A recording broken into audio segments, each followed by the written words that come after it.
Though we have days, some more than others, and I know some of you are going through this now, when grief pushes us to the very edge of existence. That's where Mary was. Grief had pushed her to the edge of existence. We all have days when we want to give up. We all have days when we want to just lock ourselves behind closed doors in the upper room like the disciples had done, where they hid away. It's then when we should remember how desperately we need God. It's then that instead of hiding from God, we should come out and prepare ourselves for the potential resurrection that God has planned for us. Because He proves to us over and over again that even in the midst of death, there is life.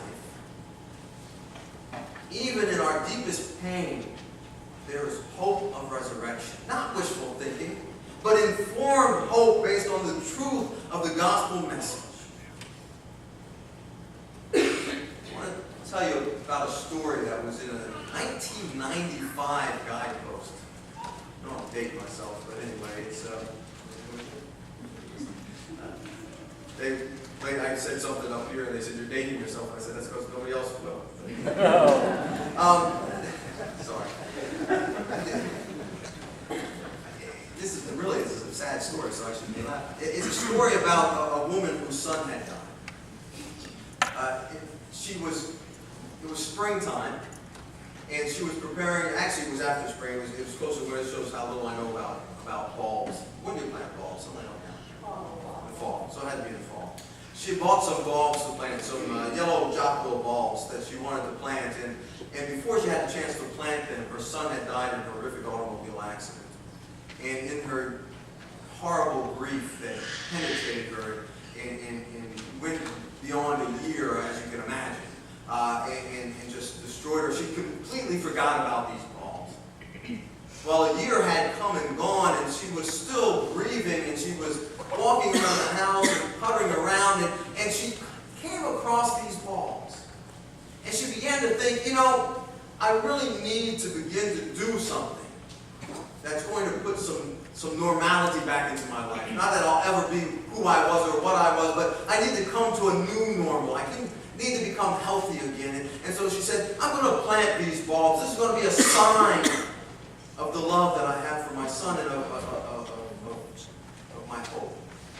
And so she took the bulbs out and she began to plant them, and she got one planted, only one. And as she pulled the next one out of the bag, it crumbled in her hand. It had become rotten. It had become dust.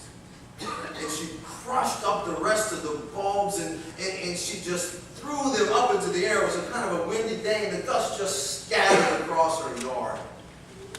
And she was just amazingly crushed. Winter came, and spring arrived, and one day, it happened.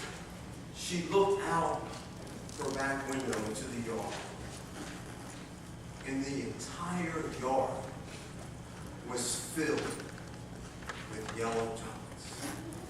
Those once dead bulbs that she had thrown into the wind had taken seed.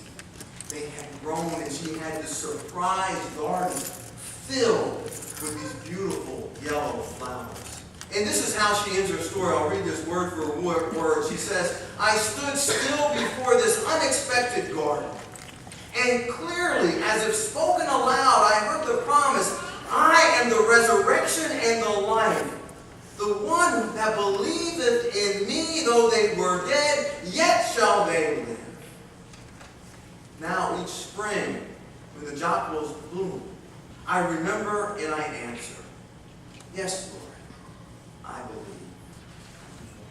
This Easter, remember the truth of Jesus' resurrection, the truth of the empty tomb, and the transformation that came over the disciples once they had seen the risen Christ, and the transformation that can enter our lives once we have the living Christ living within us. My prayer for you this Easter is that God might fill the garden of your life with brightness and His beauty, and that every one of your Good Fridays might be followed by one of His Easter mornings.